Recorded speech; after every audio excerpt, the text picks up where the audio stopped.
Дэлхийгээр нэг тархан суусан хөдөлмөрч олон монголчуудаа шинжлэх ухаан тань мэдхэн од мөндөр суугийн хамт олонны зүгээс хамгийн сайн бүхнийг хүсэн мэдчилж байна. Студид Монголд Rotary хөдөлгөөнийг үүсгэн байгуулагчдын нэг Монголын хамгийн анхны Улаанбаатар Rotary клубын гишүүн Чулууны Гамболд оролцож байна. Танд энэ өдрийн мэндийг хүргье. За сайн байна уу. Намайг энэ подкастнда өрсөнд их баярлалаа. Би бол өөрөө подкаст явуулах гэж оролдож байгаа шүү дээ нодлонжээс эхлээд. Тийм тэгэхээр хүний подкаст ямар байдгийг гэж бас сонирхох юм болцоолгосон их баярлалаа.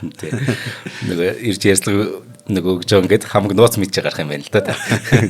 Та нартай яаж өрсөлдөх вэ? Тэр шал өөрөө зүйлтэй. За Гамболдохоос бид хоёр өнөөдөр Rotary клубын тухай ярих юм. Бүр гарчиг маань ч гэсэн их гоё 50 сая тэр бумын сайн үсэн гэдэг.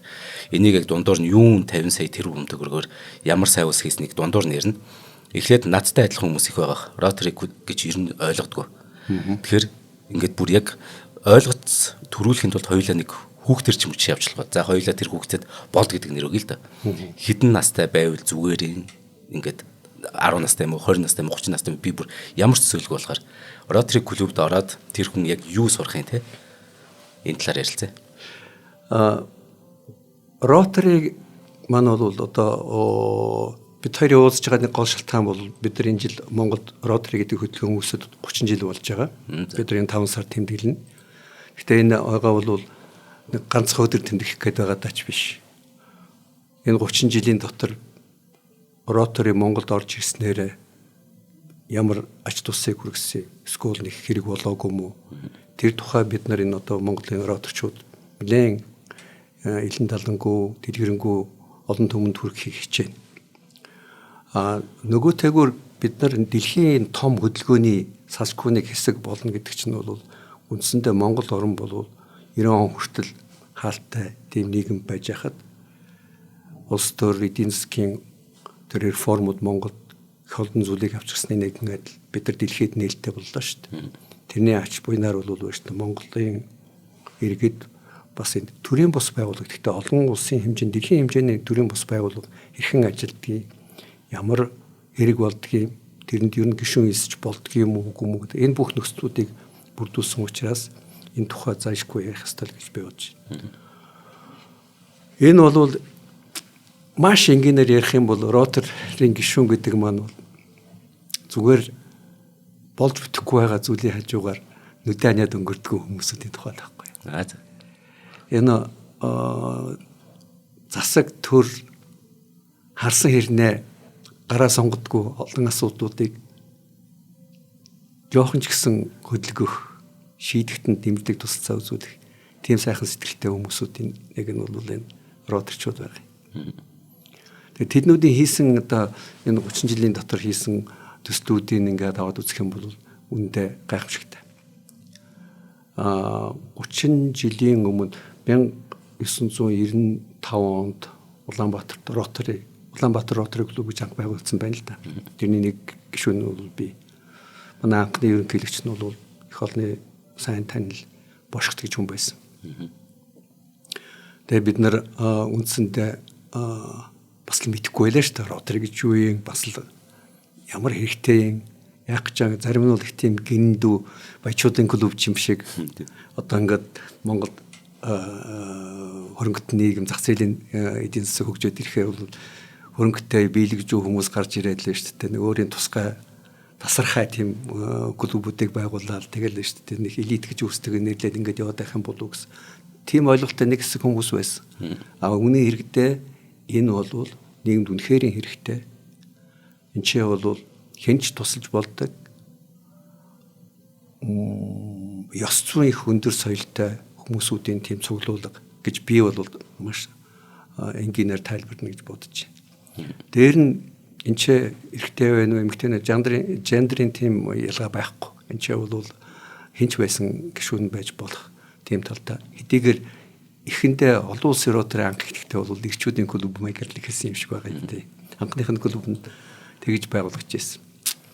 Өнөөдөр бол манай игнэнд бол эрэгтэйчүүд ч байгаа, эмэгтэйчүүд ч байгаа. Тэгээд энэ зэрэгцээл бид нар олон асуудлуудыг шийдэх тэрэнд нь дэмжлэг тусалцаа үзүүлээгээд ингээл явж байгаа байхгүй.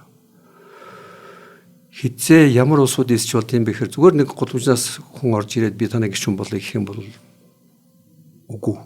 Тийм үү. Тэ хин нэгэн гишүүн энэ клубын гишүүн тэр хүнийг бол шүү дээ санал болгох хэрэгтэй шинээр орж иж магадгүй тэр боломжийн гэсэн хүнийг бол санд энэ хүн л бидний игнэнд багтах ёстой хүн гэж үзээд клубтэй бол тийм рекомендац өгч байгаа гэсэн үг байхгүй юу? Батлан даах юм.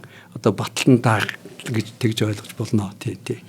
Нөгөөтэйгөр ерөөсөө альва нэгэн байгууллагын гишүүн байна гэдэг чинь хариуцлага шүү дээ.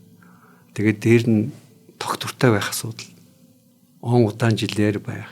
Тэгжээж л энэ байгууллагууд чинь үүсэн тогтдог болохоос биш.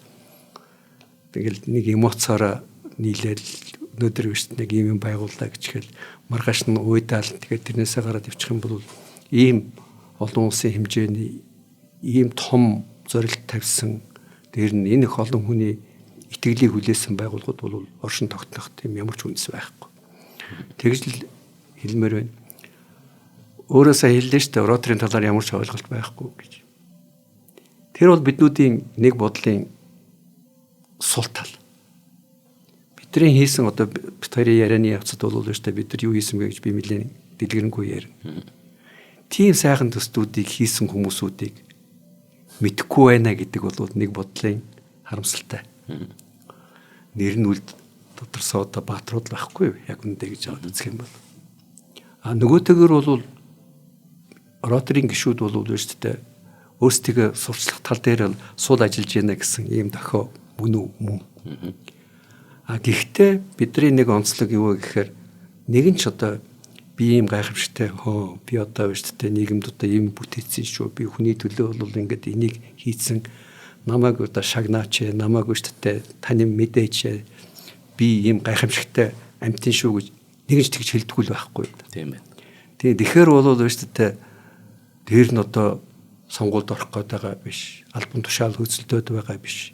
Ийм улсууд бол шүү дээ хийгсэн юм санаа нийлсэн хүмүүстэйгээ нийлээл ингээд энэ үйлсийг бүтээгээл явдаг байхгүй. Манай роторчуудын донд олонний танил хүмүүс бий.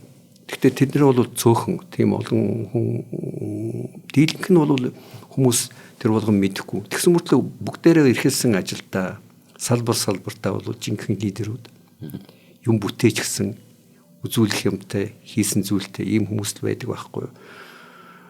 Яг олдын танилаас гэх юм бол би байна.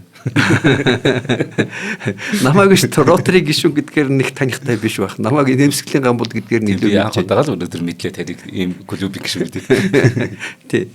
Одоо манай баяр сайхан эмчийг бол бас их олон хүн мэднэ штэ. Баяр сайхан бол үндсэндээ роторийн далбайг дэлхийн оргил Эверестэд гаргасан анхны хүн байхгүй юу? Тийм үү. Тэгэхээр ч нь бол бас нэг гайхамшиг байхгүй. Тэргээр бид нар энэ Монголын роторчууд бахархдаг байхгүй. Дуучин наран байна штэ. Манай бас нэг гишүүн байгаа. Талигаач оюун гэрэлгээд Петровсын оюун гэрэл бол манай анхны гишүүдийн нэг. За манай Туушингийн зоригт гээд бас нэг. Ингээд ийм улсууд бол бий. Гэхдээ дийлэнх нь бол одоо манай одоо 1-2 сая шинэ их хурлын гишүүнч болчлоо тий одоо галуудрах багш байж энэ тий шинэ Монголын гих мэдлэнгийн гэхдээ одоо манай амбулч нэг 1500-аад гишүүн дэмжигчд байгаа юм Монголд. Тэгэхээр тэд нар чинь бол бүгдээрээ би юм хүн шүү гэж чижээ балбаад байдаг усуд биш л ахгүй да. Тэгсэн мөртлөө гайхамшигтай болсон. Тийм байна. Энэ 1500 гэж байна шүү дээ. Энэ Улаанбаатар роторы клубын гишүүдийн тоон юм уу? Монгол дахь гишүүдийн тоон юм уу? Тий. Анх бид нар 30 жилийн өмнө ганцхан клубтэй лсэн байхгүй юу. Тэгээд 7-8 жил болсны дараа Монголын 2 дахь клуб Хүрээ роторы клуб гэж байгуулагдсан. Манай тэр оюун гэрэл Батболд 2 санаачлаад бидний одоо ярьдгаар бол манай Улаанбаатар роторы клубын охин клуб Хүрээ роторы клуб гэж байгуулагдсан. Тэгээ өнөөдөр бол одоо Монголд 23 ийм клуб байдаг. Дээр нь 18-аас 30 насны залуучууд гишүүн байдаг Ротор акт гэдэг бас нэг тийм клуб байгаа. Тэр бол нэг 14 клуб байгаа. Роторчуудын тоо бол нэг 400 500 хавцаа байгаа болов уу гэж би бодож байна. Тэгээд дээр нь бүр дунд сургуулийн хүүхдүүд энэ интеракт гэдэг бас клуб байж байгаа юм. 18 хүртэх насны хүүхдүүд байж байгаа. Бүр жоохон junior act гэдэг бас нэг клуб байгаа. Тэр нь бол одоо 6-аас 12 хүртэл насны хүүхдүүд орж болдог. Иймэрхүү байгууллага. Тэгээ энэ бүгд чинь нийлээд үндсэндээ миний хэлээд байгаа бид нар одоо энэ 1500 хүнтэй ам бүл болчиход байгаа байхгүй. Тийм. Тэгэхээр Rotary орсноор би юу ойлгосон бэ гэхээр чи маш их олон зүйлийг хүсч болно. Чиний мөрөөдөл том байж болно. Гэхдээ чи ганцаараа юуч бүтээж чадахгүй. Чи юм хийж болно л доо. Гэхдээ том юм хийхэд их хэцүү. Чи энэ олон клубын гишүүд нийлээд бүгдээрээ докторх юм бол би өндөрж болох бай гэдгийг бол бидүүдийн хийсэн зүйлүүд бол нотолж байгаа байхгүй. Дээр нь бид нар чинь одоо дэлхийн 160-аад байна одоо оронд байдаг 46,000 Rotary клубүүд байдаг. Сая 4-500 гишүүдэд байна шүү дээ. Сая 400 мянган гишүүн гэж байгаа тийм. Эдэртэйгээ нийлэхээрээ бол шүү дээ дэлхийн хэмжээний юм хийж болж байгаа байхгүй юу? Тийм байна. Тийм. Тэгэхээр бол шүү дээ бид нар нэг бодлын бол их баян хүмүүс байхгүй юу?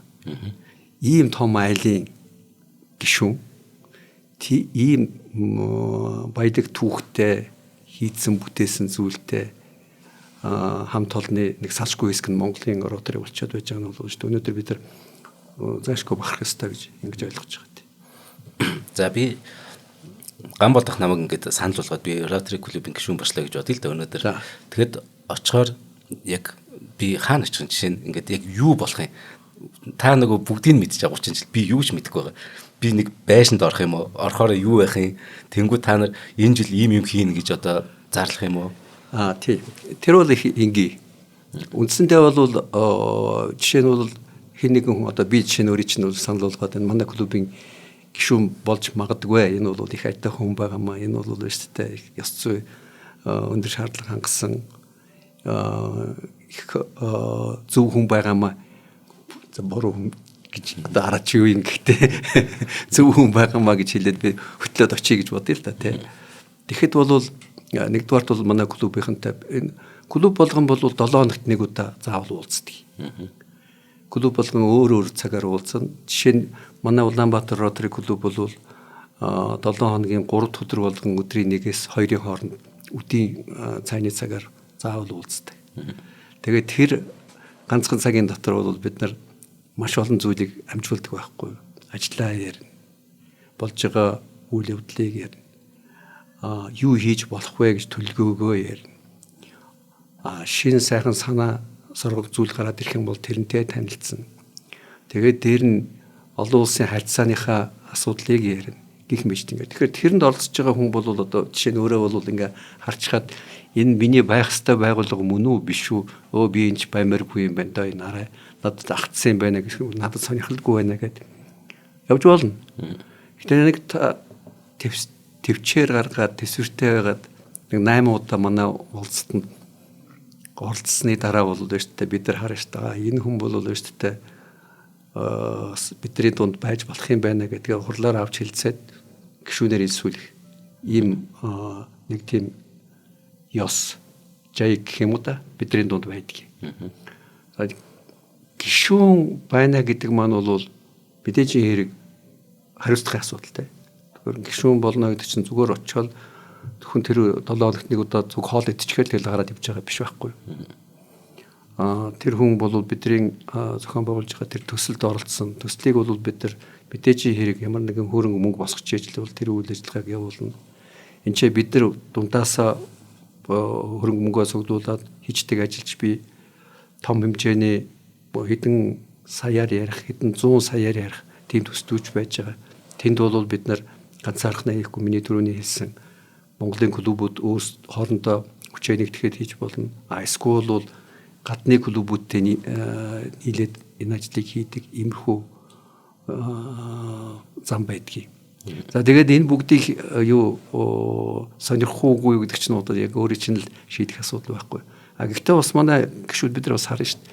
Энэ нөхөр бидний итгэлийг даах хүн үү үгүй юу? Үнэхээр зөв хүн үү буруу хүн үү гэж яагаад тэгэл яадгийн да. Гэхдээ ер нь бол эд инж биш байна да гэсэн хүнийг бол тэртээ тэргүй авцрахгүй.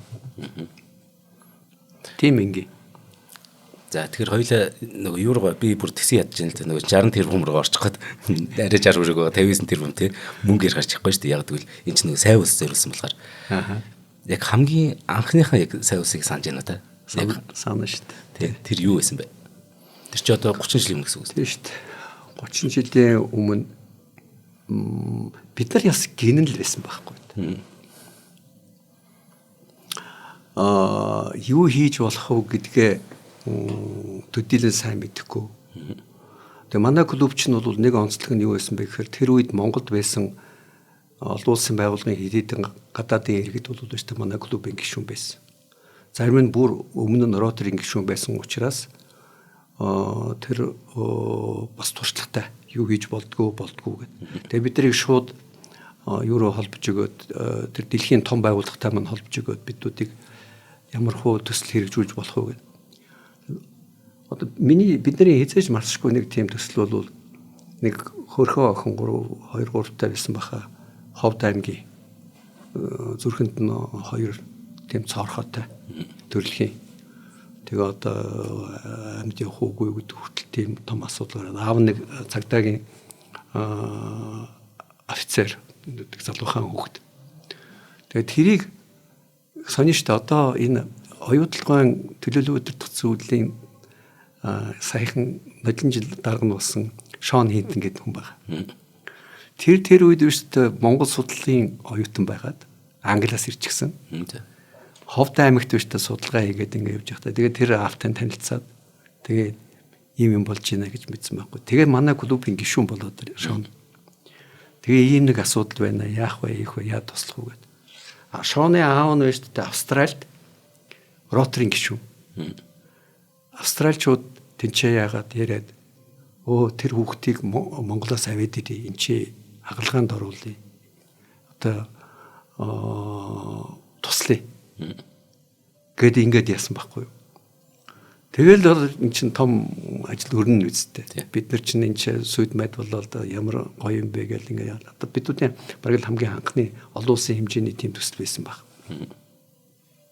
Тэгэл тэр охиныгаа хишг зүүл гэдэг охин байсан. Тэрнийг автан цуг одоо энэ олонний танил болцсон бол сайхан юмч тэгэхэд нэг залуухаа юмч. Охин тагж явж байгаа байхгүй. Тэгээд Австрали руу очиод. Тэгээ Австралийн цагдаагийнхан онгоцноос нь шууд маягтай машинаар өштэй эмнэлэг рүү нүргэж өгөөд. Тэгээд хагалгаа хийгээд тэгээд авцраад эн чинь 20 хэдэн жил тэр бүсгүй маань бид нар тийм нас одоо ингээ Ротари олон улсын Ротари бэлгэлсэн байдаг. Ээж аав нь бол их хүндэтгтэй бид нар одоо хүртэл их ойрхон татхан сайхан тийм сэтгэлтэй явж байна. Тэгэд яг тэр үед чинь үстэй хагалгаа амжилттай болчлоо гэд бид нар энэ чинь анхныхаа хөрөнгө босох тийм одоо үчлэг юм уу да. Тэрийг Баянгол зочд буудалд хийж байгаа байхгүй. Тэр үед чинь энэ уц байхгүй шүү дээ. Тэгээ ресепшнист нь үстэй ингээд кабель татаад нэг 50-60 метр утсаар ингээд зүгээр ярддаг утас авцраад ширээн дээр тавиад тэгээд микрофонд холбоод тэгээ Австралитай ээжийг нь яриулж ирсэн байхгүй.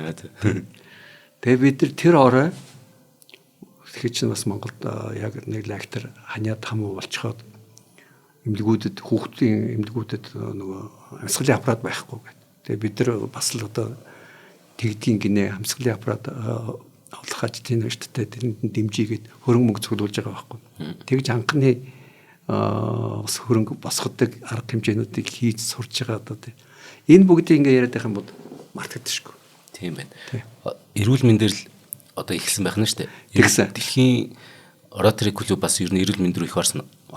Бид нар ямар сайнта бүр андуураад энэ ч одоо эмнэлгийн байгууллага юм уу гэдэг. Хүн болгол нэг өвдөхөөрөө хавдахаараа тэгэл ингээд ирэл туслааж дэмжиж. Тэгэхээс ч өөр арга байхгүй. Үндэ гэж хэлэхэд бол энэ Ротарийн буйнаар бол их олон хүн ач тусыг хүртсэн гэж хэлж болно. Манайд одоо би бүр зайлшгүй л ёстой хэд хэдэн тийм төслүүд байдаг. Нэгэн тэр түрүүн би яриад байсан доктор Баяр сайхан гэдэг байгаа шүү дээ. Манай Баярагийн нэг их сайхан би амьдралын төлөө аян гэдэг. Бид тэр чинь 13 аймаг, 13 жил явуулсан тийм төсөл байд юм. Манай Ротary хүрээ Ротary клубын эхлээд одоо Улаанбаатар Централ клубын үргэлжлүүлээд явуулсан баг. Тэр нь бол ерөөсө хөдөө орнуудад анс буйд газарт байдаг тэр эмэгтэйчүүдийг үзэгт хамруулад эмэгтэйчүүдийн хорт тавтараас урьдчилан сэргийлэх тийм төсөл 30-аад мянган эмэгтэйчүүдийг хамруулсан бид. Хичнээн олон ээж нарыг бол аварсан, хичнээн олон ээж нарыг аюул төвчнөөс бол урьдчилан сэргийлсэн ийм төсөл. Тэрийг бол хэлээд баршгүй. Тэр хүүхдүүд нь бол шүү дээ өнөөдөр баярлаа гэж явж байгаа баг. Тэд нар бол хэлж чадна гэж би мэдж. Манай Туул Ротary клубийнхний тэр хүүхдийн зүрх гэсэн нэг бас нэг гоё төсөл байдаг. Тэрний буйнаар бол нэг 300-аад буцхан хүүхдүүд өмнөд Солонгост очиод зүрхэндээ хагалгаа хийдэг. Тэр үед Монголд тэр хийдгүүл байсан байхгүй. 2004 он билүү 5 онд билүү анх хэлсэн байдаг. 10 жилээс.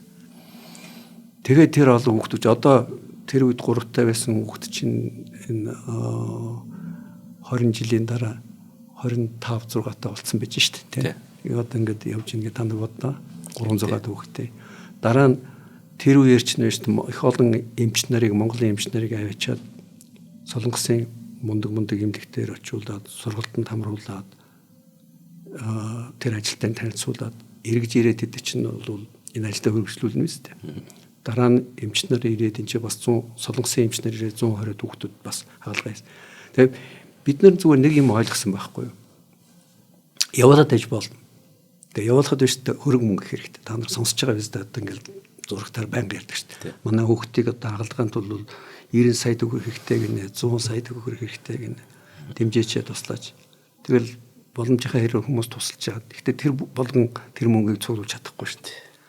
Тэгэхээр хамгийн зөв арга нь юу юм бэ гэж бид нар одоо роторчууд нь энэ дид бүтцийг Монголда байгуулах хэрэгтэй юм байна. Энд ч мэрэгжлийн сайн мэрэгжлийн эмч нарыг бэлтгэх хэрэгтэй юм байна. Энд ч манай эмнэлгүүд бол сайн тоног төхөөрөмжүүдтэй байх хэрэгтэй юм байна. Энд ч бид нар мэдлэгтэй хүмүүстэй дээд зэргийн одоо совилогч нар хэрэгтэй юм байна. Австралийн их алдартай Алан Гейтс гэдэг тэр нөгөө хишгизүүлт хаалгаа хийсэн зүрхний мэс засалж юмж дараа нь өөрийнхөө багийг авцраад энэ 3 дугаар эмнэлэг дээр хэдэн жил дараалаад сургалт явуулсан байхгүй. Тэгээд тэнцэнээс бид нар юуг олж харсан бэ гэхээр шүү дээ. Энэ мэс заслын багийн маш гол үүргийг гүйцэтгэдэг хүмүүсүүд нь совилогч нар юм байна гэдэг. Бид нар ч одоо совилогч нарыг бол шүү дээ юу гэж ханддаг билээ дээ. Гэтэл тэд нар чинь бол шүү дээ асар чухал улсууд байд юм байна. Манайхан бид нар совилогч нараа үнэлэх ёстой шүү дээ. Тэгэхээр тэр бүгд чинь бидэрт бол энэ чинь дид бүтцийг байгуулахгүйгээр бид нар энэ олон асуудлуудыг бол шийдэхгүй байна гэсэн ийм ойлголт. За тэгэл одоо түрүүн би ярьлаа энэ манай гипотетгүй Монгол гэдэг одоо бидүүдийн бас нэг гайхамшигтай төсөл байдаг. Тэр чинь бол одоо үндсэндээ бид чинь энэ БЦ ямар ч байдаг үлээ тэр вирус гэж яриад байна шүү дээ. Монголд бол шүү дээ энэ ахтар юм чинь шийдэхийн тулд бас л тэр болгон хүн хүч хүрэхгүй байгаа учраас бид нар санаачлаад судалгаа хийлгүүлээд нэг аймгийн түвшинд Сүхбаатар Дорнод гэсэн баха 2 аймгийн түвшинд бол ба штэ ийм төслүүдийг хэрэгжүүлээд амжилтанд хүрсэн байдаг байхгүй. Тэгэхээр энэ асуудлыг улсын хэмжээнд бол хийж болох юм байна гэдэг юмнуудыг өгөөд тэгээд энэ төрийн байгууллагууд нь холбогдох байгууллагууд нь санаа аваад цааш нь үргэлжлүүлээд ингэ явж байгаа юмуд би тэр түрүүн баяр сайхны эхлүүлсэн тэр төслийг бол одоо миний ойлгосноор бол улсын хэмжээнд явуулдаг болсон юм шиг байна лээ. Тэгэхэд хин ч хийдгүүл байсан байхгүй. Одоо тэр байхгүй дэлхийн эрүүл мэндийн байгууллага тэр ажлыг дэлхийн хэмжээнд хийгээд явж ийн гэдэг бодолтой. Тэгэхээр чинь энэ бол шүү дээ Монголын роторчууд бол гайхшигтай улсууд өнөөс мөн л байхгүй. Та нэг түрүүн нөгөө нэвтрүүлэг эхлэхээс өмнө хэлж ирсэн бүр дэлхийн ротори одоо байгууллага нэг өвчнийг бас ялахад 90% хуваарсан байгаа гэдэг. Тий. Тэр ямар учиртай? Тэр полимелит гэдэг актер өвчин биш үү? Халдвар цаа тий. Халдвар цаа. Тэр чинь ерөөсө хүүхдүүдийг бол сүрүүлжсэн байхгүй дэлхийд. Тэгээд 1970-аад оны сүүлээр дэлхийн роторын хөдөлгөөн байж тээ энэ өвчнийг арилгахад бид нар шүү дээ даацтай юм хийе гэд дэлхийн хэмжээний одоо үйл ажиллагаа өрнүүлсэн байхгүй. Тэгээд анхудаа Филиппин вэс баха нэг бахан хүүхдүүдэд вакцинжуулалт явуулаад тэгээд тэндээс эхэлсэн байт. Тэгээ эн чинь 5 хүртэлх насны хүүхдүүд ялангуяа их аюултай тийм өвчин юм байна л. Одоо энэ хугацаанд 2 гаруй тэрбум долларын хөрөнгөөр маш том ажлыг явуулаад энэ ч бол дэлхийн олон байгууллагуудын анхаарлыг татаад дээр нь бол чинэлэг хүмүүсүүдийн сонирх татаад Билл Гейтс, Мелинда Гейтсийн тэр сангийнхан хүртэл тэрэнд нь оролцсон байдгийг. Гэх мэтлэнгээр ингээд том хөрөнгийг босгоод дэлхийн эрүүл мэндийн байгууллагыг энэ чинээ татаж оролцуулаад тэгээ одоо өнөөдөр 99% энэ өвчин бол өөрсдөө арилаад байгаа гэж ингэж үздэг юм байл. Одоо ерөөсөө дэлхийн 2 хооронд л галбын ёсоор бүртгэгдсэн. Нэг нь Афганистан, нөгөөх нь Пакистан. Энэ хоёрын бүртгэлтэй байдаг гэсэн. Тэгээд ч одоо хэрвээ иймэрхүү байдлаар яваад байх юм бол аажимтай харилна гэсэн үг байхгүй. Бид нар тэр эндээс нэг юм олж би харсан. Вакцин гэдэг. Сая ч одоо нөгөө коронавигийн үеэр чинь бид чи баахан вакцин хийлгэлээ шүү дээ. Тий. Чи хэдэн вакцин хийлгэсэн? 2. Би 4-ийг хийлгэсэн. Тэгээд юу хэрэгтэй юм шиг, хэрэггүй юм шиг дараа нь вакцин их муу, вакцин сайн гэх.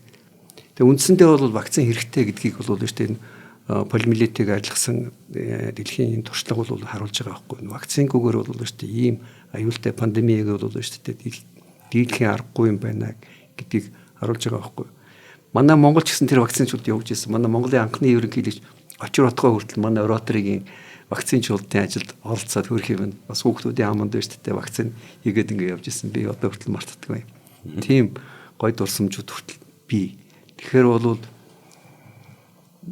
олон улсын роторийн буйнаар дэлхийн хэмжээний тийм аюултай өвчин хүртэл арилж болдго юм а гэдгийг харуулсан тод жишээ бол энэ мөнөөс мөн.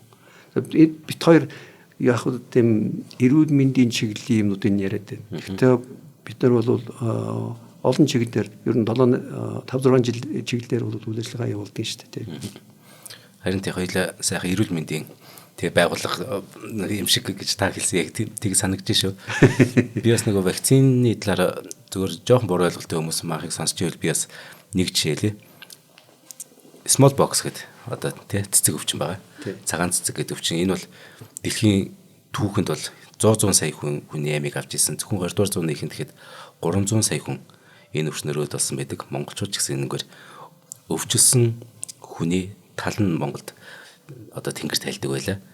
Тэгээд вакцины хүчээр 1977 он дэлхийд даяар энэ өвчнийг ялсан. Монголчууд бол вакцины хүчээр 1940 он гэд энэ өвчнийг бүрэн ялсан байдаг.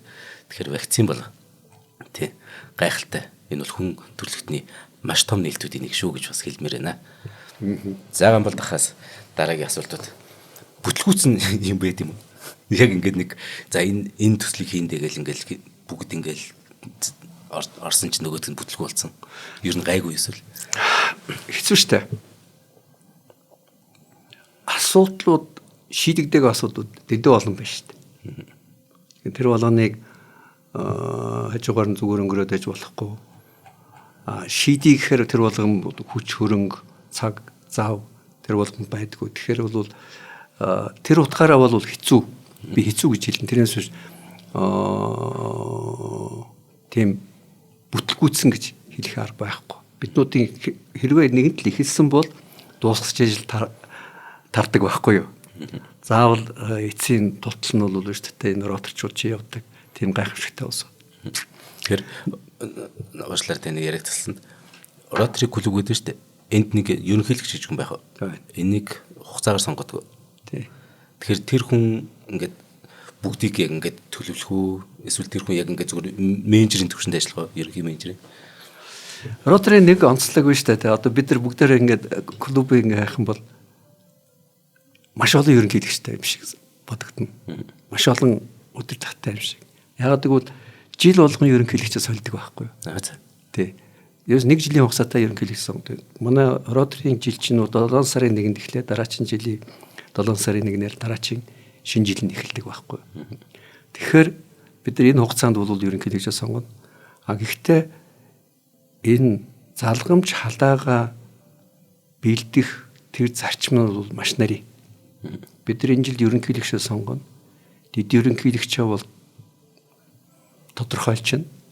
Дэд ерөнхийлөгчийн дараачих нь дэд ерөнхийлөгч нь бол үндсэндээ бас нэрийг өгчихнэ. Ямар ч үсэн 3 жил дараалаад хэн биднүүдийг энэ клубыг авч явах юм бэ гэдэг хүмүүсөд бид нар бүр ингээд тохироод явцдаг байхгүй. Тэгэхээр бол дараагийн хүн бол одоо ингээд дараагийн жил ерөнхийлөгч болох гэж байгаа хүн маань бол энэ жил хийж байгаа хүнтэй дэмждэг үзүүлэхийн зэрэгцээ өөрийнхөө жилийг бэлдчихлээдэг байхгүй. Онцлог нь юу гэхээр энэ бол биш тэ нөгөө мөнгөтэй албан тушаал биш. Актер үнэтэй сандал ширээний асуудал биш. Учир асуудал биш тэ. Энэ бол чи ерөнхийлөгч болсноор бол маш их хариуцлага үүрч байгаа байхгүй. Чи ерөнхийлөгч болсноор өөрийнхөө нуруунд дээр их л ажлыг авч байгаа байхгүй. Яг тэгээд тэр шатаараа бол одоо ингээд манай клуб гэчээд клубч нь бол бүс гэж явж байгаа юм. Тэр одоо манай Монголд бол 2 бүс байдаг. 9-10 дугаар бүс гэх. Тэр нь бол нэг 10 хэдэн клубуд байж байгаа. Тэгэхээр бүсийн захирагч нар нь бол манай Монгол улсууд байж байгаа. Дээр нь бид нар бол дүүрэг гээд одоо манай Монголын дүүрэгч нь бол Хонконг, Макао, Монголын дүүрэг гэж явдаг. Тэгээд эн чинь бол дүүргийн захирагч, дүүргийн одоо дэд захирагч гэдэг жил болго ингээд солигдоод яваад байдаг болохоор бид нар бол шүү дээ үндсэндээ 1 жилийн хугацаатай маш их өндөр хариуцлагыг л нуруунд дээр үүрдэг юм үү. Гэхдээ 1 жилээр тогтохгүй л дээ. Чи бол одоо хэдийгээр би одоо олон жилийн өмнө ерөнхийлөгч байсан. Олон жилийн өмнө би бүсийн захирагч байсан. Дүүргийн дэд захирагч гэсэн үг гэсэн. Тэглээгээд шүү дээ. Одоо би бол шүү дээ хэрвээ ингээ хараад үзэх юм бол би гишүүн л байхгүй. Гэхдээ миний үүрэг ерөөсө буураагүй. Миний оролцоо ерөөсө багтаагүй. Тэгэл аль болохоор бүгдээрээ ээлжлээл оролцоол бидээ дэмжүүл явдаг байхгүй. Тэр утгаараа бол Rotary бусад байгууллагуудаас энэ төрлийн бус байгууллагуудаас ялгаа нь бол энд байгаа болов гэж би бодож байна. Зүгээр дасаагүй хүнд бол шүү дээ актер том бүсийн захирагч, дүүргийн захирагч эдэргээд гой нэртэй district governor, assistant district governor эдэргээд гой нэрвтэй л дээ. Гэхдээ тэр болгоны цаана асар том хариуцлага, асар хүндэтгэл бас бид нар шүү дээ хүн болгоны тэр юурыг томлоод байхгүй шүү дээ. Чи олонний итгэлийг хүлээсэн байх хэвээр, олон таалагдах хэвээр, удирдахч байж чадж гинэ гэсэн хүмүүсөө бид нар сонгодог болохоос биш. Зүгээр л биш тэ хэнийг нэг арын хаалгаар гаргаж ирээд одоо ингээд толгой дээр суулгах бол бид нар тийм ямар шаардлага байхгүй. Тийм. Тэгээд 59 сая тэрбумын сайн үсээ хийчлээ шүү дээ. Одоо нөгөө бид чинь нөгөө ус төрчтэй суулж нөгөө тэрбум ихнээд гэдэг мөнгө чинь нөгөө их ч юм уу бага ч юм уу мэдэгдэхүй болсон. Яг үндэ нөгөө хаасаагүй тийм мөнгө яриад хар чинь одон орныхны хэрэгэлдэг тооштой энэ чинь тий физикчд хэрэгэлдэг тоо 59 тэрбум маш их мөнгөө энэ бол яаж үз. Тэгэхэд 1500 хүрэхгүй одоо ийм цөөхөлөөр яг тэр мөнгийг яг яаж гаргадаг? Та бүхэн өөрсдөө халааснаас гаргадаг юм уу? Энд тэнд эсвэл бас компаниуд дээр очиж төслөө танилцуулдаг юм уу? Эн чинь бол зөв асуулт. Зөв асуулт өөрөө асуулт. Яаж вэ шүү дээ Монголд шүү дээ энэ улсууд шүү дээ ийм 15-6 сая долларын хөрөнгийг босгоод тэгээд шүү дээ энийг төсөл хэрэгжүүлчлээ гэж яриад байгаа. Гэж асуух нь бол зөв ясны хэрэгтэй. Энэ бол шүү дээ хамгийн гол зүйл нь шүү дээ энийг санаачлагч нь шүү дээ Монголоор оторч бод. Хөрөнгө мөнгөний төр бол бид нар өөрсдийнхөө боломжийн хэрээр бол өөрсдөө гаргана. Гэхдээ Rotary-ийн бид рүү хэлсэн шүү дээ сая 500 гишүүн байдаг. Дээр нь бол 45-6 мянган клубуд байдаг. Клубуд бие биенийхээ үйл ажиллагааг их дэмжинэ. За тэгээ буурай хөгжилтэй орнуудын нэг онцлог нөх юм бол бид нар биш үү бусад орнуудад одоо хөгжилтэй орнуудад шийдэгдсэн айл хэдийн шийдэгдсэн асуудлыг өнөөдөр хүртэл шийдэх гэл оролдоод байгаа байхгүй. Тэгэхээр тэд нар бол биш тодорхой хэмжээгээр биднийг өрөвдөнө. Тий. Хөөрхөдөө энэ ажилтан туслая да. Энийг биш үү зайлшгүй хийгээд өгөх юмсан. Нэрээ бид нар биш үү энэ хэцүү замаар туулж исэн шүү дээ. Японочууд ялангуяа. Өмнө солонгосын ч гэдэг юм уу эдгээр бол тэгж хардаг байхгүй. Бид нар ч гэсэн энэ замыг туулаад өнгөрсөн шүү дээ. Хизээ биш үү унтны ус цэвэрхэн карантиныхаа усыг ууж болдог болсон билээ гэж жишээ нь бодож байгаа байхгүй.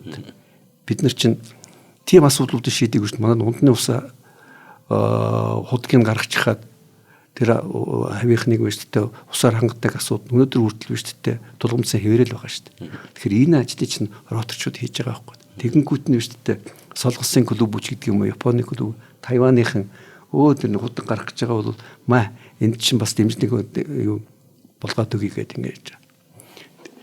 Одоо ингээд заримдаа бидний хэрэгжүүлж байгаа төсөл бол биш үү нэг бодлын өртмөр шүү дээ. Ичмэр 21 дугаар зам болж яхад биш үү одоо энэ Улаанбаатар манай клубийнхан нэг 20 хэдэн жилийн өмнө санаачсан төсөл байт тэр сургуулийн хариун цэврийн байгууламж гэдэг нэртэй тийм төсөл. Тэрний юу гэсэн үг вэ гэж? Гадаа бийцдэг газартай. Шүршүүрд орох газар байхгүй. Тийм сургууль зөндөө шүү дээ. Одоо ч гэсэн байгаа шүү дээ. Тэгээ тэрийг бид нар манай клубийнхан санаачлаад шүү дээ. Ерөөсөн эхлээд нэг анхны нэг сургууль тийм юм байгуулж гисэн. Тэгээ одоо бид нар чинь тэрийг мэдээж хэрэгцээ байгаа шүү дээ. Тэр өвлийн хүүд нь манай өвөл ямар акт хөвлөө те. Охтууд жоохон хүүхдүүд те гадаа гарч бийцсэн гэл ингээд бодоод үзлээ. Тэгэхээр бид нар энэ хажуугаар зүгээр өнгөрч чадаагүй л байхгүй. Тэгээ энийг ядаж бид нар ямар нэгэн хэмжээгээр шийдчихээ. Тэгээ үнэндээ шийдэл байгаа байхгүй бидүүдээ хийж байгаа төслүүч нь энд шийдэл байгаа гэдгийг харуулдаг байгаа байхгүй. Тэгээ яг үнэндээ гэж ярих юм бол шүү дээ. 2-3 албан тушаалтан гадаад яваад ирэх тэр мөнгөөр л шүү дээ нэг тим юг асуудал шийдчихэж байгаа байхгүй. Тэгэхээр бол шүү дээ бид нар хөрөнгө мөнгөө зөв Монголд мөнгө байхгүй байгаадаа биш шүү дээ яг нарийн даваад үзэх юм бол. Гагцхүү тэрийг үл тоомсралдаг, тоодгүй, хардгүй, харсан ч биш тажигуун дээгүр гიშгээд гарчдаг. Ийм хандлага байгаа учраас биш их олон асуудлууд өнөөдөр зөвхөн одоо энэ ротчуудын шийдэд байгаа асуудал биш. Ер нь Монголд ийм юмнууд байгаа учраас л биш дээ. Азуулахад биш дороос орчууд байж шүү дээ. Би тэгж л хэлнэ тий. Харин тий. Бид их төстөлдөө маах яг ротary клуб бишээ. Од мөндөр гэдэг нэртэй л нэг жил болж байгаа. 30-аад хүнтэй тийм бүрэлдэхүүн. Бидэнд янз бүрийн хүмүүс байгаа. Бид нөгөө өөрсдөө мэддэг юм аа. Хүмүүст үнгүү хүртэйлгээд мэдлэг, эрдэм мэдлэгтэй байхад бусд нь болно да. Эрүүл болон эрдэм мэдлэгтэй байхад гэдэг бид нар зорилготой. Тэ их сонир тохиолдол байна. Өнөөдөр яг өглөө бид 1000 дахь нэвтрүүлгээс. Тэгээ та яг баг 1000 нэгтгэх нөө 1000 2 дахь л болж байгаа. Тэгээ таныг ямарч ирсэн их баярлалаа. Тэгэхээр эрдэм мэдлэг мэдээж их чухал те. Яг та бүхэн маань энэ босролд хэрэг тийм одоо ажиллаж яв. Ер нь саяны жишнээс гадна яг одоо чин тэтгэлэг ч юм уу те. Өө тий. Тэр бас нэг том чиглэл шүү дээ. Ерөөсө роторын дэлхийн нийтийн хөтөлбөрийн нэг юм суур боловсролыг дэмжих баг орлоготой гэр бүлийн үр садыг өөртөө эрдэм мэдлэгтэй болгоход дэмжих тусцаа үзүүлэх.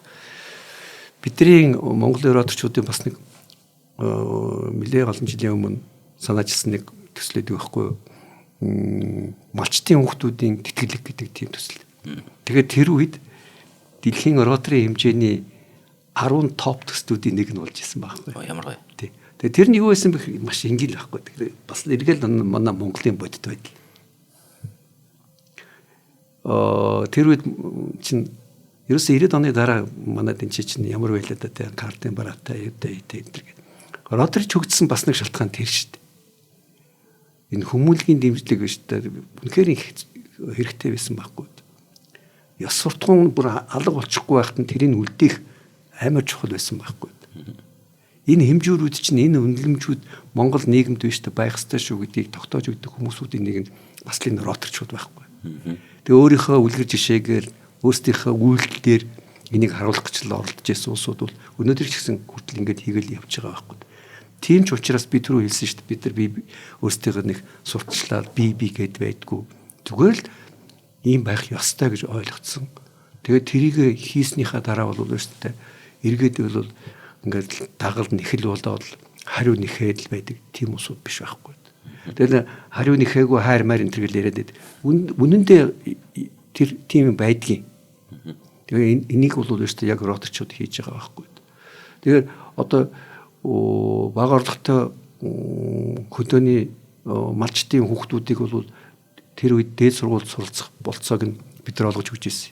Одоо тэр тэтгэлгээр дээд боловсрол олчихсан олон залуучууд бол би одоо санаж хөгжин бүжгийн нунд сургуулийн хүүхдүүдийн тэтгэлгийг бас нэг хэсэг бид нар хариуцчлаа байсан тий. Тийм ч биш дээ. Бас л орлого багтаа тэр чинь шалгуурууд заавал байна л да. Хүн болгон засаад байхгүй шүү дээ. Бидний олж байгаа мөнгө ч гэсэн хязгаар хэмжээтэй юм чинь. Тэгээд аль болохоор л шүү дээ. Үнэхээр хэрэгцээтэй юм байна шүү. Үнэхээр энэ хүүхд авьяастай юм байна шүү. Үнэхээр энэ нэг юм болно шүү гэж бодоод бид нар тэрийг өгчээсэн болохоор энэ үр дүн өгсөн байх гэж бодож байна. Дээр нь гадаадын одоо том дэд ихтэй сургуулиудад оюутан явуул сургасан тийм төслүүд бол би байдгийг. Ер нь тийм scholarship бол би. Гэхдээ тэр бол нэлээд өндөр шалгууртай. Хүн болгон очиод байхгүй, аваад байхгүй. Бас болдгсон болвол их олон хүүхдийг явуулмаар л байгаа байхгүй. Гэхдээ эргэл миний ярьснаар бол шүү дээ. Эцсийн эцэст Монгол орн энэ ч нэ өөрөө нутагда өөрийнхөө хөрсөн дээр дид бүтсээ болсон хүчнээ хүний нөөцөд бий болгох юм бол энэ их гадагшаа гарах гэдэг шаардлагууд ч улам багасна. Одоо их олон мөнгө гадагшаа урсч чинь гэж яриад шүү дээ. Энэ хагалгаанд явж яаны эднийтэй. Тэгээ тэр бүгдийг шүү дээ ямар нэгэн хэмжээгээр шийдэхэд бол шүү дээ бид нар оролцол байхгүй да. Оролцож байгаа өнөөдөр ч гэсэн. Өөр нэг чиглэл бол одоо энэ экологийн чиглэл. Одоо дэлхийн нийтээр ярьж байна. Дэлхийн нийтээр ярьж байна. Тэгээд бидэрт хамаатай юм шиг хамаагүй юм шиг хамаатай л байхгүй да. Үндэ гэж хэлэхэд бид нар тэр болгон мэдрэхгүй байсан болохоос биш. Энэ манай хөрш орнууд чинь бол шүү дээ Монголд болж байгаа энэ экологийн хямралд бас нэрвэгддэг юм байна. Манай одоо энэ элсний нүүдэлтэй. Манай энэ хавар намрын байж таны шуурга, шорон шуурга. Энэ бүгд чинь бол шүү дээ манай хөлийг даваад урд хөрш рүү бүр сөүл рүү солонгос руу хүртэл хүрдэг. Японд хүртэл хүрдэг ба шүү дээ. Тэгээд тэд нар чинь бол их олон асуудлуудыг шийдсэн учраас тэр чинь тийм нарийн ямиг бол бид нар шуурж явах ёстой гэж шүү дээ. Хавар ивэл байх ёстой гэж ойлгоцсон усуд бол бидний дунд зөндөл байгаа шүү дээ. Гэтэл бүр ингээд хил хязгааргүй энд чинь нэрвэгдэж байгаа байхгүй. Тэгээд 2005 онд яг олон улсын ротори байгуулагдсны 100 жилийн ойгоор солонгосын роторчууд нэг тийм санаачт гаргасан байна. Энэ Монголд биш тийм элсэн нүүдлийн зогсоохт нь бас нэг дэмжлэг тусцаа үзүүлнэ. Тэгээ манай энэ Монголын роторчууд нийлээд бид нар тийм Монгол орноо ойжуулъя гэдэг ийм төслийг Keep Mongolia Green гэдэг тийм төслийг эхлүүлсэн байхгүй. Тэгээ тэрний ач буян бол бас л их штэ. Яг нарийн тавиад үзэх юм бол одоо энэ хар хоринд биш их том чицраны плантац байдаг. Бараг л хамгийн том гэсэн баха. Тэр бол манай клубын шугамар хийгдсэн юм байдаг. Энэ Төв аймгийн Эрдэнэ сумд мод үржүүлэх тийм газар байгаа. Тэгэхээр тэр бол бас л бидний роторчуудын санаачлагын үр дүнд бий болсон байгууламж. Өмнө Говь аймагт тэнцээ энэ салхийг сааруулах тийм бүс гэж бий болгоод тэнцээ мод суулгаад тэгээд тэргээр биш тэ тэр чинь одоо нэгдүгээрт нүүдлийн зогсоохт нь хэрэг болж байгаа. Хоёрдугаарт бол биш тэ тэр хавийнхныг бас нэг өөр бизнестэй болох нөхцөлийг бүрдүүлж өгч байгаа. Ийм төслүүд одоо нэлээд олон жил болчихлоо шүү дээ. Тэрнээс хойш бараг 20 жил болсон. 21 жил болж байна. Тэгээ тэрний үр дүн нь бол харагдаж байгаа. Тэгээ одоо үндсэндээ одоо ногоон хэрэм гэдэг энэ засгийн газрынхны байгуулсан тэр төсөл тэр бум мод тари гэдэг энэ хөдөлгөөн энэ чинь тэндээс л улбайлсан байхгүй. Роторчууд санаачлагыг гаргасан байгаа байхгүй. Тэрнээс биш нэг өдөр манай ерөнхийлөгч өглөө сэрэнгүүтээ шүү дээ тэр бум мод тарих хэрэгтэй юм байна гэж толгойд нь орж ирээгүй л байхгүй. Эний чинь бол шүү дээ үнэхээр олон хүн ярьж бодож санаачлагыг эхлүүлсний үр дүнд бол шүү дээ засгийн газар ч тэрийг ойлгоод одоо төрийн тэргүүнч гэсэн энэ дээр бол заашгүй ажиллах систем байна гэдэг ийм юм л болж байгаа байхгүй. Тэгэхээр бидний санаачилсан зүйлүүд бол шүү том юм руу хүрэгдэл байхгүй. Тийм байна. Тэгэхээр ер нь зөвхөн Монголч гэхдээ дэлхийн нийтээр л роторик хөдөлгөөний одоо гишүүдийн санаачлагаар зүгээр ямар нэгэн юм хийсэн засгийн газрын анхаарал өртөжсэн тохиолдол зөндөл байт юм тийм. Байна.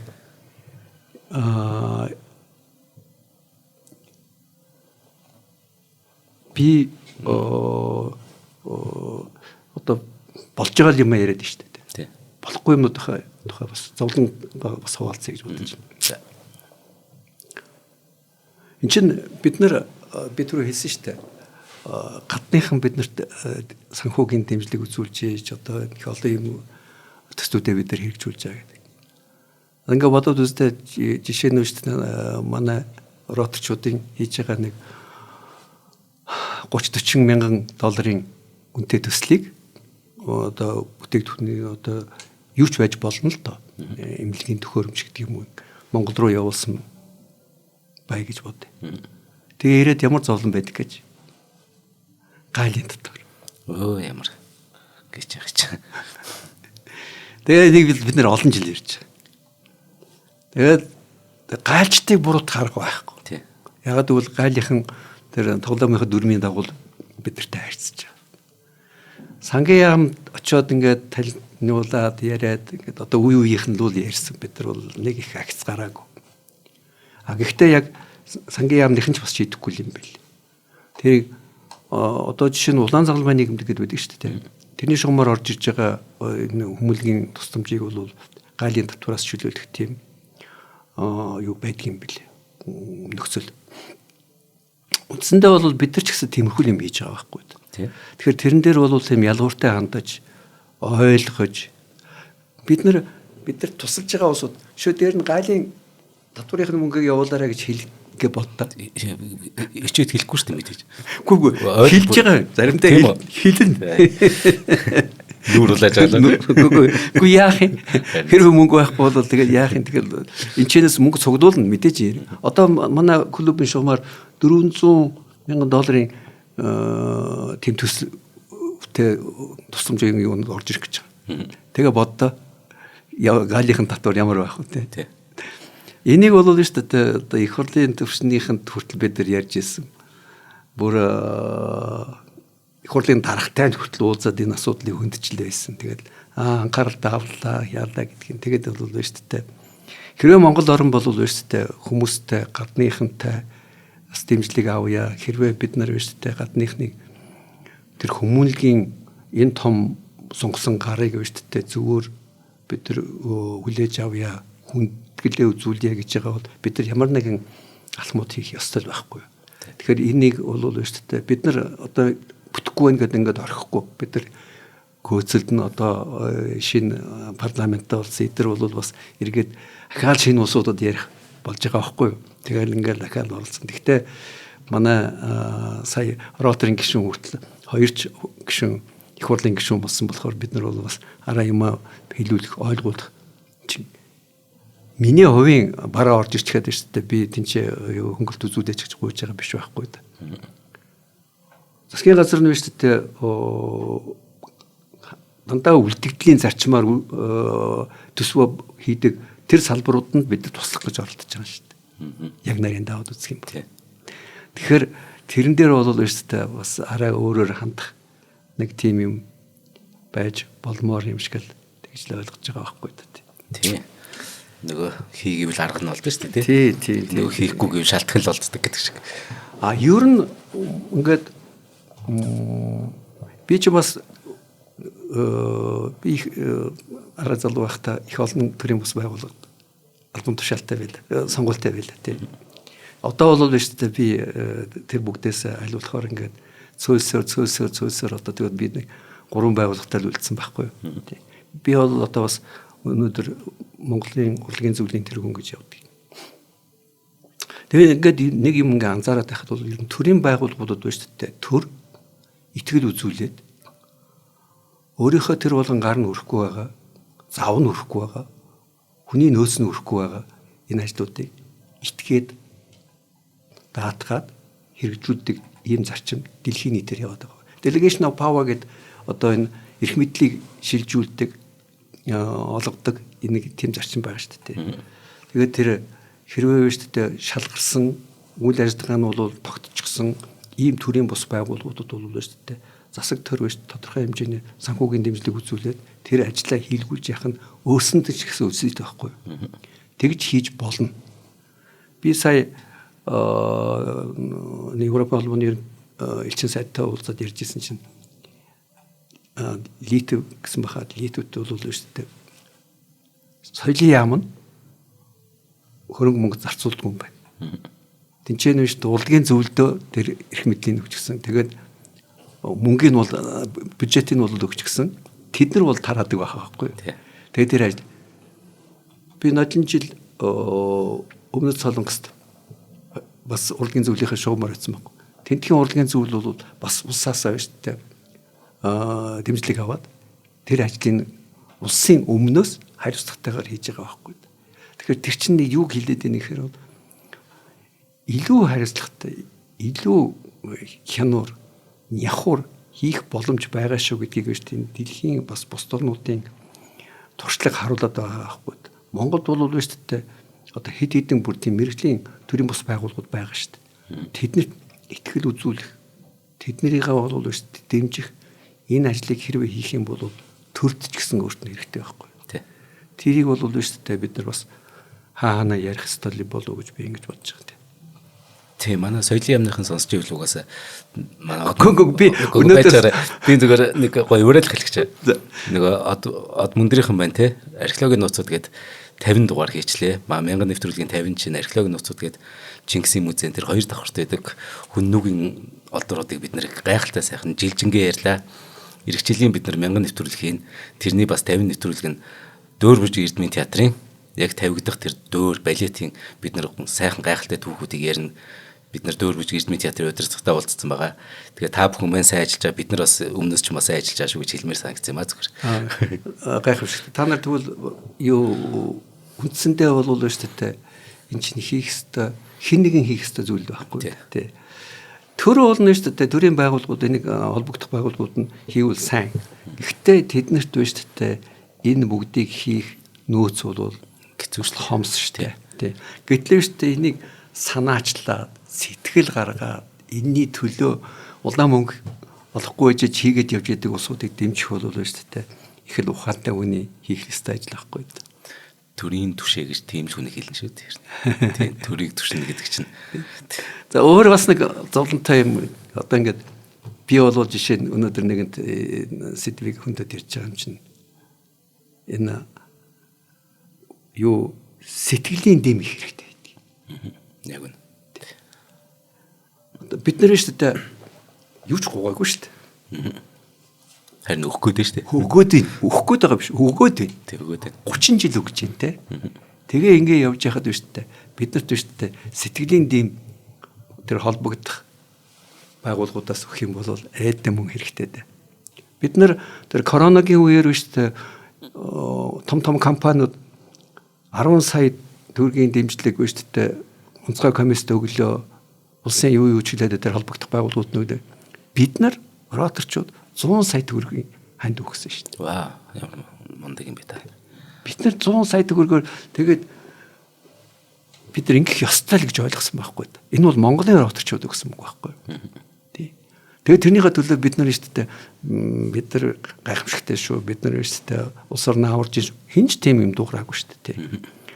Энийг бол шүү дээ усууч мдээгүй. Харин өнөөдөр би нэгэн тийм болцоо олж байгаа учраас шүү дээ ярьж байгаа байхгүй. Харин би жишээ нь Rotary клубыг огт мэдгүй гэд хэлсэн шүү дээ. Та яг тэгэнгүүт энэ магадгүй бидний бурууч магадгүй гэсэн гэж хэлсэн те. Магадгүй та бүхэн сурчлах хэрэгтэй байна. яагаад тэгэхээр би одоо чинь од мөндөр их сурчлаа. Гайхуулж ярьдیں۔ Бүр заримдаа. Яг тэгэхээр энэ нөгөө олон хүнд энэ сайн үйлс хийх, эрдэм мэдлэгээ түгээхтэй хүнд туслах энэ ямар гоё юм бэ гэдэг сурчлагаа бас олон хүнд сэтэл өгөх юм шүү. Тэгэхээр та бүхэн юм даруухан байгаад дэмэл болов гэж бодож чинь миний зүгээс. Гэхдээ зөв. Одоо бид нар шүү дээ тэрийг яриад байгаа юм. Ингээд та нар байна гэдэг чинь бол бидэрт бас их дэм болж штэ. Хэрвээ та нар ийм сайхан сэтгэл гаргаад байна шүү дээ. Би яг ийм арилжааны журмаар биднийг өнөөдөр ураагүй шүү дээ. Та нар бол биднийг биш хүрээд ирээ бид нар та нарын энэ ойгийг чинь тохиолдуулаад бол үн төлбөргүй ийм сайхан подкаст хийгээд үгүй гэдэг чинь биш үү? Таануудыг бас харуулж байгаа байхгүй да энэ өнцгөөс нь. Би түрүүнд сэтгэлийн дэм гэж хэлсэн. Одоо жишээ нь шүү дээ бид нар 30 жилийн ой болох гээд одоо нэг сэтгүүл гаргах гал чинээс биш үү? Тэр өндөрлөгөөс биш үү? Нэг биднийг үнлээсэ гээд зүгээр л хэдэн мөр юм энэ гугаал ингээл царай алтаад Google явж байгаа шүү дээ. Шөө хүүхгүй юу гэдг нь шөө эргэлзээтэй. За юу. Манай анхны одоо бидний яг клуб байгуулсан жил бид анхныхаа сэтгүүлийг гаргасан. Тэгэхэд Очир хотын ерөнхийлөгч биш үү? Илгээлт явуулж ирсэн. Тий. Тэгээ би тэгээд биш үү? Одоо ингээл манай олон улсын роторын ерөнхийлөгч нь ирчээд бид нар биш үү? Энэ өндөрлөгөөтэй уулзах гэж биш үү? Гуугаал, цараа алдаал. Тэгэл бид нар за магадгүй за хүлээж завгүй байна гэдэгд байхгүй юу. Тэгээд биш үү ямар улсуудыг хүлээж аваад байгаа юм бэ гэдээ бид чинь бас мэдж шít харж шít хэвэл мэдээлээс. Тэгээ үндсэндээ бол биш үү энэ байгууллага бол биш үү энэ олон улсын роторчууд дэлхийн ротори Монголын ротори бол биш үү дэлхийн нийтээр хүлээн зөвшөөрөгдсөн байгууллага. Дэлхийн нийтээр хүндлэлийг хүлээсэн байгууллага. Роторчууд Монголд ч гэсэн хүндлэгдэх ёстой байгууллага. Хүлээн зөвшөөрөгдсөн байх ёстой байгууллага. Тийм учраас би өнөөдөр ийм юмыг би нүүр бардам яриад байгаа байхгүй. Тэрнээс би өдөр болгон биш гомдол мэдүүлээл өдөр болгон биш ингээл гожхонол байдгүй л байхгүй. Би ер нь иймэрхүү юм ярьдгүй л хүн байхгүй. Гэтэ өнөөдөр харин чи намайг биш бүр ингээд сэтгэл хөдлөхөд ингээ яриулчлаа тийм. За тэгэхээр хоёлаа подкастынхаа төгсгөлд манай нэг одоо нөгөө алтан гişүүд дунд ингээд нөгөө лайв явдیں۔ Тэгээд нараа шагдар гэдэг маа байнгын үзэг сонсогч ихч маань ингэж үтсэн байна. За манай ихч хүрээ Rotary клубын гишүүн байгуулагдсан үеэс нь л гишүүнээр явсан. Эмч хүн болохоор миний мэдхийн олон төсөл хэрэгжүүлж мис заслын тасагт нь олон кабинет тогтоолох төслийг санааж хэрэгжүүлсэн хүн байгаамаа гинэ. Яасан гоё. Тэг үнэн шүү дээ. Энд одоо нэг л хүн нэг л жишээ бичиж байгаа шүү дээ. Энд мянган жишээ байгаа тий. За ингээд. За би юу нэгдүгээр шүү дээ өөрөө чинь өнөөдөр танай од мөндөр подкастын цаг зав гаргаад биднийг үрсэнд намайг үрсэнд их баярлалаа. Би түрүүчийн өөрөө чи хэлсэн шиг ер нь ийм боломжуудыг бид нар алдах ёсгүй. Улам ойлгох гэж байна тий. Тэгээд дээр нь би одоо өнөөдөр нэгэнт танай подкастт оролцож байгаа юм чинь бүх роторчуудаа 30 жилийн баярын мэндийг дэвшүүлж байна. Бид нар 5 сарын 10-нд бол том хурлаа хийн. Бид нар бол тэр хэд хэдэн арга хэмжээнүүд байж байгаа. Тэгэхээр энэ бол бүтэн жил бид нар ингээд жил тойрон ойгоо тэмдэглээл ингээд яваад байх. Бидний хийсэн зүйлүүдийг бол мэддэг усууч би мэдгүй ч усууд би. Одоо тэгтээ явцын дунд бол бид нар энэ жилийнхаа явцын дунд нэлээд өргөн дэлгэр таниулахыг хичээх болно. Талбай дээрс таниулна, гудамжинч таниулна, сургууль соёлын газар рууч таниулах болно тий. Зүгээр энгийн харьцаандаа хүртэл таниулна. Өнөөдөр өөрөө чинь дамжуулаад танаа суугаар дамжуулаад бид нар бас нэлээд анхны ерөнхий ойлголтыг өгсөн байхаа гэж найдаж байна. Баярлалаа. Үнэхээр өглөө. Нэг Rotary клубын гишүүн байх нь яг гоо нэр үндийн хэрэг юм шиг тийм мэдрэмж төрлөө. Тий. Энэ нэг тэмдэг байна штэ. Миний тэмдэг. Энэ бол шүү дээ үндсэндээ Rotary гишүүний тэмдэг байхгүй юу? Энэ тэмдэгтээ явж байхад дэлхийн хаач гэсэн ингээ яхад хэрвээ энэ тэмдэгтээ хүн байх юм битээр ах дүүнэр байхгүй юу? Тийм байна. Игч дүүнэр. Тэгээд ингээд бол тэнцээ ямар ч асуудалгүй би бинтэйгээ бол ингээл илгэмсэг сайхан дотноор харьцсан. Намайг дагуулад өөрийнхөө клубтаа байчин. Тэр клубт нь бол би очиод юу ч ярьж болно. Иймэрхүү л байдаг байхгүй юу? За тэгээд чимээгүй баатрууд маань гоё чимээтэй баатрууд байгаас л гэж хүсэж байна. Яг тэгвэл чимээ гаргацсан босод хүнийг урайлан дуудана гэдэгт би бол итгэлтэй байна. За баярлалаа. За ингээд Маах ч нөгөө дэлхийгээр нэг тархан суусан монголчууд маань бид нэрийг үзэж сонсдог. Манай 5 үзэл тутмын нэг нь гадаад үсэд. Оо за. Тэгэхээр тэд нартай их гоё мэдлэгэд заавал их болон төгсгөлд нь хүргэдэг байгаа. За тэгэхэд дэлхий даяар тэ Монгол гэдэг одоо нэрийн дор амьдран суугаа та бүхэндээ шинжлэх ухаан тань мэдхүй мөн төрсгийн хамт олонны зүгээс хамгийн сайн сайхан бүхэн ялангуяа эрүүл энхийг хүсэж байна. Ингээд өнөөдрийн нэвтрүүлэгт Монголд ораторыг хөтөлбөрийг үүсгэн байгуулагчдын нэг Монголын хамгийн анхны Улаанбаатар ораторыг клубын гишүүн Чулууны Гамболд оролцлоо. Танд үнэхээр цаашдын энэ сайн үстэнд амжилт хүсье. За баярлалаа. За баярлалаа. Нэвтрүүлгийг хүлээн авсан Нарны аймгийн монголчуудаа баярлалаа. Од мөндөр суваг энэ мэтлэн танин мэдхүн 1000 хөтөлбөрийг 2025 оны 7 сарын 1 хүртэл та бүхэнд хүргэх юм. Их хэлээрээ шинжлэх ухаан танин мэдхүг түгээхийн үйлсэд та нэгтгэх хүсвэл бидэнд танд өгөх боломжтой. Нэг нэвтрүүлгийг 100 төгрөгөөр буюу 1000 нэвтрүүлгийг 100,000 төгрөгөөр үнэлээд та биднийг дэмжээрэй. Жилдээ ганцхан удаа 100,000 төгрөгөөр дэмжснээр шинжлэх ухаан танин мэдхүг түгээх энэ үйл хэрэг таны оролцоотойгоор амжилттай үргэлжлэх юм а. Зандан хүү миний нэр дээрх голомт банкны данс байгаа. 30 15 15 1942 30 15 15 1942 Та 100,000 төгрөгөөр шилжүүлэхдээ гүйлгээний утга дээр нь өөрийн нэр болон утасны дугаараа заавал бичээрэй. 100,000 төгрөг хандвалснаар од мөндөр сувгийн алтан гишүүн болох юм. Шинжлэх ухаан танин мэдхүй Монголд ялах болтугай.